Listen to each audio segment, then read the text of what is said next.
Dear students, आज हम नया चैप्टर करने जा रहे हैं समसीमांत उपयोगिता का नियम। इसको law of equi marginal utility भी बोलते हैं। इससे पहले हमने कल देखा था सीमांत उपयोगिता ह्रास नियम। सीमांत उपयोगिता ह्रास नियम यदि समझ में आया है तो ये भी समझ में आएगा या सीमांत उपयोगिता ह्रास नियम का अगला स्टेप है। इसको समझने से पहले एक बार थोड़ा सा सीमांत उपयोगिता ह्रास नियम को वापस से समझते हैं। सीमांत उपयोगिता ह्रास नियम कल बताया था, उसके अनुसार सीमांत उपयोगिता ह्रास नियम में एक उपभोक्ता के सामने उपभोग करने के लिए एक ही वस्तु की असंख्य इकाइयाँ रखी जाती हैं और उपभोक्ता उन वस्तुओं का लगातार उपभोग करता है और लगातार उपभोग करने के कारण एक ही वस्तु का लगातार उपभोग होने के कारण उस उपभोक्ता को प्रत्येक अगली इकाई से प्राप्त उपयोगिता क्रमशः घटती हुई नजर आती है। अर्थात प्रारंभ में उपयोगिता अधिक होती है, फिर उपयोगिता कम होती है, तीसरी इकाई की उपयोगिता दूसरे से कम हो जाती है, चौथी इकाई की उपयोगिता तीसरे से कम हो जाती है, अंततः उसकी उपयोगिता शून्य हो जाती है। जब उपयोगिता शून्य हो जाती है तो उसे पूर्ण संतुष्टि प्राप्त होती है। उसके बाद भी यदि वो लगातार उपभोग जारी रखता है तो उसकी उपयोगिता ऋणात्मक प्राप्त होती है। ये था सीमांत उपयोगिता ह्रास नियम। उसी कंसर्न में आज अगला चैप्टर हम देखते हैं समसीमांत उपयोगिता नियम या law of equi marginal utility. Equi marginal utility के अंतर्गत यह समझाया जाता है कि एक उपभोक्ता एक ही वस्तु का लगातार उपभोग न करके यदि उसके सामने एक से अधिक वस्तुएं रखी जाए तो उपभोक्ता एक्स वस्तु को प्रयोग में लेने से पहले वाई वस्तु की उपयोगिता देखेगा, वाई वस्तु के बाद में जेड वस्तु की उपयोगिता देखेगा। एक्स वाई जेड में उसको जहाँ सबसे अधिक उपयोगिता प्राप्त होगी उस वस्तु का प्रयोग करेगा। मैं एक उदाहरण से स्पष्ट करना चाहूँगा। एक व्यक्ति के सामने खाने के लिए एक साथ आप 10 केले रख लीजिए कि भैया खा लें, तो उन्हें प्रत्येक केले से जो उपयोगिता प्राप्त होगी वो सीमांत उपयोगिता ह्रास नियम कहलाएगी। लेकिन यदि आप उस केले को 30 रुपये में खरीद के लाए हैं और केले के स्थान पर 4 केले, 2 सेब और 4 नारंगी रखी जाए तो उपभोक्ता को संतुष्टि जो प्राप्त होगी, खर्च तो आपके वही 30 रुपये हुए, लेकिन उपभोक्ता को संतुष्टि अधिकतम प्राप्त होगी क्योंकि उसके सामने उपभोग करने के लिए आपने विकल्प खोल दिए हैं, एक से अधिक वस्तुएं रखी जाती हैं। समसीमांत उपयोगिता का नियम यह समझाता है कि उपभोक्ता कम उपयोगिता प्रदान करने वाली वस्तु के स्थान पर अधिक उपयोगिता प्रदान करने वाली वस्तु का प्रयोग करेगा। यदि उसके सामने एक साथ 2 या 3 वस्तुएं रख ले जाए तो उसकी चॉइस होगी कि वो केला भी खा सकता है, सेब भी खा सकता है, वो नारंगी भी खा सकता है। इस नियम में जो उपभोक्ता को अधिकतम संतुष्टि प्राप्त होती है उसे समसीमांत उपयोगिता का नियम कहते हैं। आइए इसको विस्तृत में परिचर्चा करते हैं। प्रतिस्थापन का नियम, इसके कई नाम हैं, law of equi marginal utility भी बोलते हैं। इसके अलावा इसके और भी कई नाम हैं, परीक्षा में अलग अलग नामों से प्रश्न बनते हैं। कभी इसको समसीमांत उपयोगिता का नियम कहा जाता है, कभी इसको अधिकतम संतुष्टि का नियम भी कहा जाता है, कभी इसको उपभोग का नियम भी कहा जाता है, इसको मितव्ययता का नियम भी कहा जाता है, इसको आय के आवंटन का नियम भी कहा जाता है और अधिकतर परीक्षा में प्रश्न आता है आनुपातिकता का नियम समझाइए, तो इसी को आनुपातिकता का नियम भी कहते हैं। अर्थशास्त्र के, व्यावसायिक अर्थशास्त्र के प्रश्न पत्र में हमेशा प्रश्न सीधा नहीं आता, नाम घुमा फिरा के आता है, इसलिए हमेशा सारे नाम आपको याद होने चाहिए। अब ये नियम क्या कहता है? ये नियम में कहता है, आप ढंग से इसको समझने की कोशिश कीजिए कि सीमित साधनों से अधिकतम संतुष्टि प्राप्त करने के मानवीय आचरण को प्रतिस्थापन या समसीमांत उपयोगिता का नियम कहते हैं। प्रत्येक व्यक्ति के सीमित साधन है, आय सीमित है, हर व्यक्ति की आय सीमित है। करोड़पति है तो उसकी आय भी करोड़ों में सीमित है, लखपति है तो उसकी आय लाखों में सीमित है और गरीब व्यक्ति है तो उसकी आय तो वैसे भी सीमित है। तो हर व्यक्ति सीमित साधनों से अधिकतम संतुष्टि चाहता है। जब सीमित साधनों से अधिकतम संतुष्टि चाहता है तो यह नियम लागू होता है। उपभोक्ता कम उपयोगिता प्रदान करने वाली वस्तु के स्थान पर अधिक उपयोगिता वाली वस्तु को प्रतिस्थापित करता है। प्रतिस्थापित का मतलब है एक्स वस्तु खरीद रहा था, एक्स वस्तु खरीदते खरीदते उसे पता लगा नहीं यार मुझे एक्स के स्थान पे इसी कीमत पे वाई वस्तु ज़्यादा सस्ती मिल सकती है, वाई वस्तु मेरे लिए ज़्यादा उपयोगी है, तो वो एक्स को हटा देगा, वाई को खरीद लेगा। ये प्रतिस्थापन का नियम है। दूसरे शब्दों में बात करें तो उपभोक्ता ऐसी वस्तुओं को छोड़ने का प्रयास करता है जिनसे उसकी अपेक्षा कम उपयोगिता मिल सकती है, यानी वो वस्तुएं छोड़ देगा जिसकी उपयोगिता कम होगी। प्रोफेसर मार्शल कहता है कि यदि किसी व्यक्ति के पास ऐसी वस्तु है जिसे वह विभिन्न प्रकार से प्रयोग कर सकता है तो वह उसके अनेक प्रयोगों में इस प्रकार वितरण करेगा कि उसकी सीमांत उपयोगिता समान हो। यानी एक अगर केले की इकाई खाएगा और एक सेब की इकाई खाएगा तो वो उसकी उपयोगिता समान मान लेता है, हालांकि कीमत में समान नहीं है लेकिन उसकी उपयोगिता समान होगी। प्रोफेसर गोशेन कहते हैं, ये पहले भी आया था, ये गोशेन का सेकंड नियम है, ये ध्यान रहे। गोशेन का 2 नियम है, प्रथम नियम है सीमांत उपयोगिता ह्रास नियम और दूसरा नियम है प्रतिस्थापन का नियम या समसीमांत उपयोगिता का नियम या अनुपातिकता का नियम। गोशेन कहता है यदि सभी आवश्यकताओं को पूर्ण संतुष्टि बिंदु तक तृप्त करना संभव नहीं है तो अधिकतम संतुष्टि प्राप्त करने के लिए आवश्यक है कि विभिन्न आवश्यकता की संतुष्टि रोक दी जाए जिस पर उसकी तीव्रता समान हो जाए, यानी वहाँ तक रोक दी जाए जहाँ तक उसकी आवश्यकता समान नहीं होती। अब बात करते हैं इस नियम की व्याख्या यानी एक्सप्लेन। एक्सप्लेनेशन में हम ये देखते हैं, यह नियम बतलाता है कि यदि उपभोक्ता अपनी सीमित आय से अधिकतम संतुष्टि प्राप्त करना चाहता है तो वह कम उपयोगिता प्रदान करने वाली वस्तु के स्थान पर अधिक उपयोगिता प्रदान करने वाली वस्तु खरीदेगा। पता है ना, एक्स वस्तु को हटाएगा और वाई वस्तु को लेगा। जब एक्स वस्तु को हटाएगा और वाई वस्तु को लेगा तो यह प्रतिस्थापन का नियम या समसीमांत उपयोगिता का नियम लागू हो जाएगा, अर्थात वह कम उपयोगिता वाली वस्तु के स्थान पर अधिक उपयोगिता वाली वस्तु को प्रतिस्थापित करेगा, सब्स्टिट्यूट करेगा। कैसे करेगा, एक उदाहरण से स्पष्ट करते हैं। देखिए, हम एक टेबल बनाइए, नारंगी, सेब और मिठाई, और उपयोगिता हमने काल्पनिक लिखी है। ये जो ब्रैकेट से बाहर लिखा हुआ है 17, 12, 9, 7 ये उपयोगिता है। सेब की 13, 10, 7, 6 ये उपयोगिता है। मिठाई की 11, 8, 7, 5 ये सब उपयोगिता है। अब उसके पास खर्च करने के लिए 10 रुपये हैं। अब वो 10 रुपये को जब खर्च करेगा तो 1 बाय 1 रुपया खर्च करेगा। पहला रुपया कहाँ खर्च करेगा, तो पहला रुपया वहाँ खर्च करेगा जहाँ उसकी उपयोगिता सबसे अधिक है, 17 पे, तो पहला सेब खरीदेगा, नारंगी खरीदेगा। जब दूसरा रुपया खर्च करने की बारी आएगी तो वहाँ करेगा जहाँ उपयोगिता 13 है, 17 के बाद सबसे बड़ी संख्या। जब तीसरा रुपया खर्च करने की बारी आएगी तो 13 के बाद अगली बड़ी संख्या 12 है, तो 2 नारंगी ले ली। जब चौथा रुपया खर्च करने की बारी आई तो चौथा रुपया मिठाई पे खर्च किया जहाँ उपयोगिता 11 है। जब 5वें की बारी आई तो 10 पे किया। जब छठे की बारी आई तो 9 पे किया।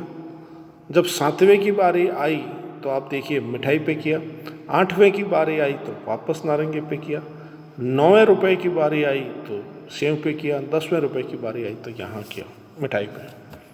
तो पूरे 10 रुपये खर्च करने के बाद में उसको नारंगी की 4 इकाइयाँ प्राप्त हुई, उसको सेब की 3 इकाइयाँ प्राप्त हुई और मिठाई की 3 इकाइयाँ प्राप्त हुई। इसको जब अपन एक चित्र में देखते हैं तो चित्र बनाया हमने इसका,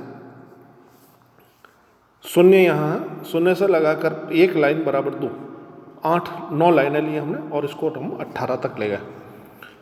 तो 1 और 17 ये नीचे है नारंगी, पहली नारंगी ये रही, 1 मिनट, पहली नारंगी ये रही, ये है 17, तो ये यहाँ पे 17 पे हमने लाइन की। दूसरी 12, तो ये 12, ये 10, 10 से ऊपर ये 12, ये यहाँ लाइन आई। तीसरी है 9, ये भैया बार बार गड़बड़ हो रहा है। तीसरा है 9, तो ये 8 और 10 के बीच में 9। चौथा है 7, तो ये 7, तो यहाँ पे, तो ये पहली इकाई, ये चारों इकाइयाँ उसकी पूरी हो गई। और चारों इकाइयों को यदि आप देखें, पहला, दूसरा, तीसरा और चौथा, ये यहाँ पे 4 इकाइयाँ पूरी हो गई। सेब की 13, ये 7 तक तो लाइन गई हुई थी, इसको हम 13 तक ले गए। ये 10 तक ले गए। ये 7, तो ये 7 वाली लाइन को हमने सीधा ले लिया यहाँ पे। उसके बाद में 11, तो ये 11 वाला हमने ऊपर लिया। फिर 8, ये 8 वाला और ये 7 वाली लाइन सीधी ले ली। तो हमने कहा समसीमांत उपयोगिता की रेखा 7 पे आ गई, यहाँ पर भी 7, यहाँ पर भी 7 और यहाँ पर भी 7 पे इसका स्टॉप हो गया और 10 रुपये भी पूरे खर्च हो गए। तो इन 10 रुपयों में उसको मिला क्या? उसको मिला नारंगी की 4 इकाइयाँ, सेव की 3 इकाइयाँ, मिठाई की 3 इकाइयाँ। तो उपभोक्ता को 10 रुपये में अधिकतम संतुष्टि प्राप्त हुई। ये था समसीमांत उपयोगिता का नियम, जो इन मान्यताओं पर आधारित है। इसकी अब मान्यताओं की बात करते हैं। तो ये इसकी मान्यता है। ये नियम तब लागू होगा जब निम्न मान्यताएं लागू होंगी। नंबर 1, उपभोक्ता अधिकतम संतुष्टि चाहता है। यदि उपभोक्ता चाहता है कि मेरे को तो एक्स वस्तु ही चाहिए, मुझे वाई से कोई मतलब नहीं है, जेड से कोई मतलब नहीं है, मेरी संतुष्टि केवल एक ही वस्तु से है, तो फिर ये नियम लागू नहीं होगा। ये तभी लागू होगा जब उपभोक्ता अपने सीमित संसाधनों से अधिकतम संतुष्टि प्राप्त करना चाहता है, उसकी आय सीमित है, तो सीमित आय से अधिकतम संतुष्टि प्राप्त करना चाहता है, तब ये नियम लागू होगा। उपयोगिता मापनीय हो। जिस उपयोगिता की हम बात कर रहे हैं, भूख लगा है, खाना खाना है, केला, सेव, मिठाई, नारंगी, ये सारी की सारी उपयोगिता मापनीय होनी चाहिए।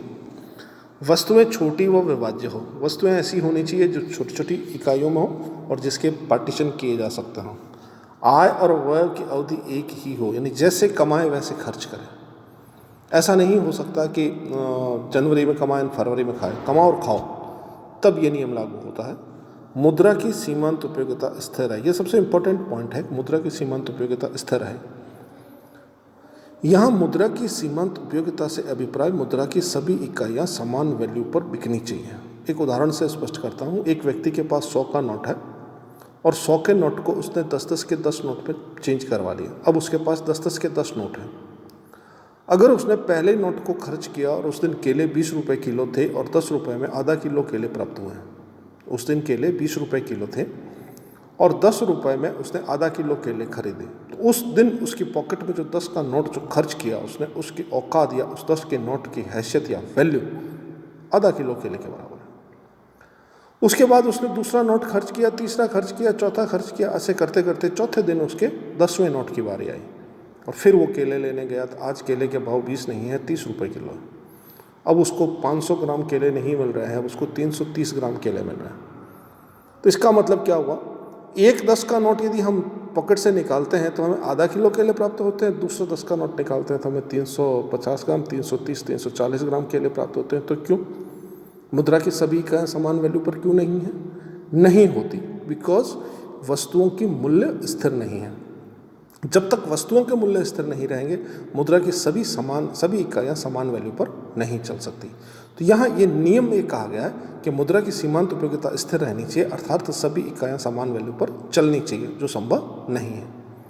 फिर हमने कहा अन्य बातें समान रहे। अन्य बातों का जिक्र हर नियम में हमेशा बार बार आता रहा है। इसमें आदत है, फैशन है, मौसम है, रुचि है, आय है, ये सारी चीज़ें एक समान रहनी चाहिए। इनमें कोई परिवर्तन नहीं होना चाहिए, जो कि संभव नहीं है। ये था समसीमांत उपयोगिता के नियम की व्याख्या। अब इसी नियम की वापस से आधुनिक अर्थशास्त्रियों ने अलग से व्याख्या की है। आधुनिक अर्थशास्त्रियों ने अलग से इसकी व्याख्या की है, जिसको अपन आधुनिक अर्थशास्त्रियों की व्याख्या के नाम से जानते हैं। तो आधुनिक अर्थशास्त्री इस नियम के बारे में क्या कहना चाह रहे हैं? आधुनिक अर्थशास्त्रियों का मानना है कि विभिन्न वस्तुओं की सीमांत उपयोगिता की समानता के आधार पर इस नियम की व्याख्या करना कठिन है कि सीमांत उपयोगिता समान रहेगी, क्योंकि आपने जो भी वस्तुएं ली है केवल वस्तुएं ली है, किसी भी वस्तु की कीमत को नहीं लिया।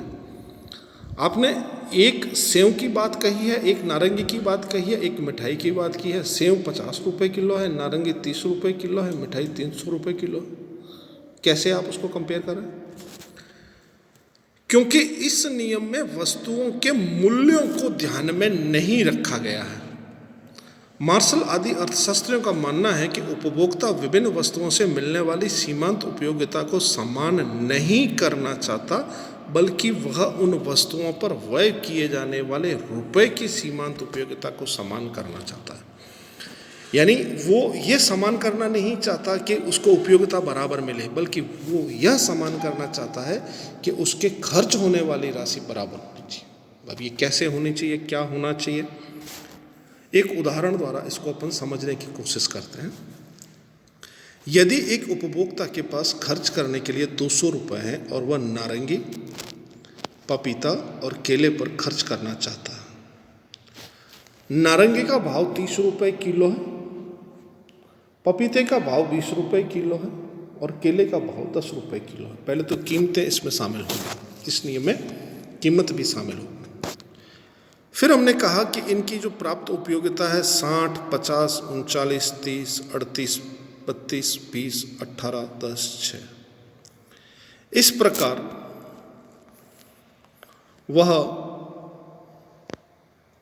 नारंगी की 4 इकाइयाँ, नारंगी की 4 इकाइयाँ कैसे, ये नारंगी की चौथी इकाई, चारों इकाई नारंगी की चौथी इकाई 30 पे आएगी। पपीते की 3 इकाइयाँ, ये पपीते की 3 इकाई, तीसरी इकाई 20 पे आएगी। और केले की 2 इकाइयाँ, ये केले की 2 इकाई, दूसरी इकाई 10 पे आएगी। ठीक है, खर्च करेगा तो उसका खर्च 200 रुपये। आय आपने 200 रुपये बताई तो खर्च भी 200 रुपये होना चाहिए। अब 200 रुपये कैसे हुआ, 4 किलो नारंगी ली, 30 रुपये के भाव थे, 120 रुपये खर्च हुए। पपीता 3 किलो लिया, 20 के भाव थे, 60 रुपये खर्च हुए। केले 2 किलो लिए, 10 का भाव था, 20 रुपये खर्च हुए। 120, 160 और 20 जोड़े 200 रुपये खर्च हुए। आय भी 200, खर्च भी 200, हिसाब बराबर मिल गया। अब तीनों की मुद्रा की सीमांत उपयोगिता एक समान रहनी चाहिए। कैसे आएगी, अब आप देखिए, इसको थोड़ा सा दिमाग लगाइए। इसके भाव 30 हैं और 30 रुपये किलो ही ऊपर भाव बताए गए हैं। ऊपर अगर आप भाव देखेंगे तो ये भाव है इसके, वापस से देखिए, 30 रुपये किलो भाव है और आपने 4 इकाइयाँ ली तो 30/30 बराबर 1। इसकी आपने 3 इकाइयाँ ली, 20 पे लिया तो 20/20 बराबर 1। इसकी आपने 2 इकाइयाँ ली, भाव 10 रुपये है तो 10/10 बराबर 1। ये तीनों की बराबर रहनी चाहिए। 2 शर्तें हैं, ये दोनों शर्तें पूरी होनी चाहिए। पहली शर्त तो ये कि उसका जो खर्च था वो खर्च पूरा आय के बराबर होना चाहिए। 200 रुपये थे, 200 रुपये पूरे खर्च हुए। तीसरा, तीनों की सीमांत मुद्रा में, मूल्यों में सीमांत उपयोगिता बराबर रहनी चाहिए।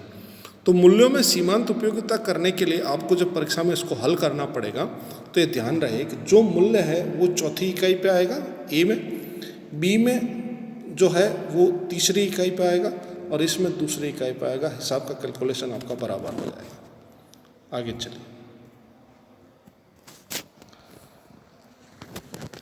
उपभोक्ता अपनी 200 रुपये की आय को खर्च करके 4 किलो नारंगी, 3 किलो पपीता, 2 किलो केला खरीदेगा, जिससे उसे अधिकतम संतुष्टि प्राप्त होगी। ये तो ऊपर ही स्पष्ट होगा। इस प्रकार अधिकतम संतुष्टि हेतु 2 शर्तों का पूरा होना आवश्यक है। नंबर 1, उपभोग की गई वस्तु की सीमांत उपयोगिता व मूल्यों के समान हो। हमने मूल्यों के समान हो ये दिखाई है। इसमें 30/30, इसमें 20/20 और इसमें 10/10। तो इसका भी 1, इसका भी 1, इसका भी 1, ये समान है। और कुल खर्च का योग आय के बराबर हो। जो 200 रुपये, 200 रुपये, ये 200 रुपये इसका खर्च हुआ और 200 रुपये ही उसकी आय थी। ये है समसीमांत उपयोगिता का आधुनिक नियम, जिसमें खरीदी जाने वाली वस्तुओं को मूल्य के साथ संबंध करके समझाने का प्रयास किया गया है।